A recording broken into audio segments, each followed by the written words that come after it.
Hello guys, કેમ છો તમે બધા? મજામાં જ છો? મજામાં તો આપણો બ્લોગ જોતા તમે મજામાં છે. ગુડ મોર્નિંગ, જય દ્વારકાધીશ. આપણે આઈટીઆઈથી ભાઈબંધનો ફોન આવ્યો હતો કે કાલે આપણે શિષ્યવૃત્તિનું ફોર્મ ભરવા જવાનું. કાલ કીધું કાલ ન આવ્યો, આજે આવ્યો. બેન પાસે એ બસ સ્ટેન્ડ ઊભો છે, હું બસ સ્ટેન્ડ આવું. શિષ્યવૃત્તિની ભાઈના ફોર્મ તો ભરવાનું નહીં, ધક્કો મૂંગો કર્યો ભાઈ. કામ કરનો જસા પરથી અહીંયા ફોર્મ ભરવાનું નહીં ભાઈ. 3:30 વાગ્યાની બસ, અને હવે મને કે તું બે હું મેં બેહવા નહીં. મારા ઘરેથી ફોન આવ્યો, ખાવા જવાનું છે. ગામનો ગેટ બને તમે જોઈ શકો. થોડાક દિન થઈ જાય, નહીં વાર લાગે.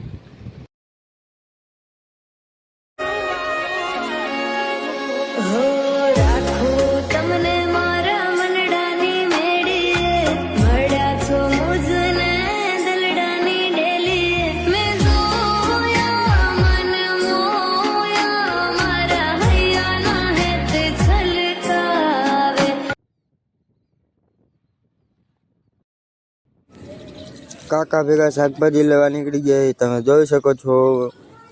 કાકાને લેવાની તો શાકભાજી એમને પેલા તો બટેટા લીધા, બટેટા 3-4 કિલો લઈને પછી હવે કે રીંગણા, ટમેટા, આદુ, મરચાં, લીંબુ બધું લઈ આજે તો ભજીયાનો પ્રોગ્રામ.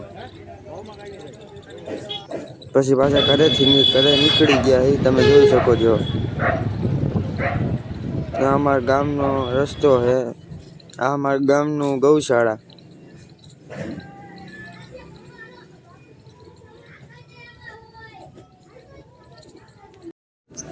આ અમારા ગામનો ચોક હે, ભૂલકા ગરબી કહેવાય. અહીંયા મોટા મોટી અમારી ગરબી થાય નાના છોકરીઓની. અહીંયા હનુમાન દાદાનું મંદિર છે, કાયમ શનિવારે ડાયરેક્ટ અહીંયા જઈ આવવાનું. આ અમારું બસ સ્ટેશન.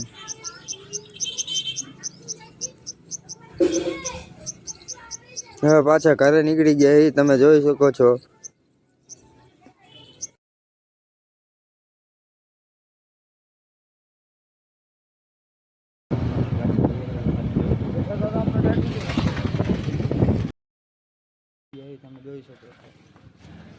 ભાઈ ભેગા કેક લેવા નીકળી ગયા, એ તમે જોઈ શકો છો.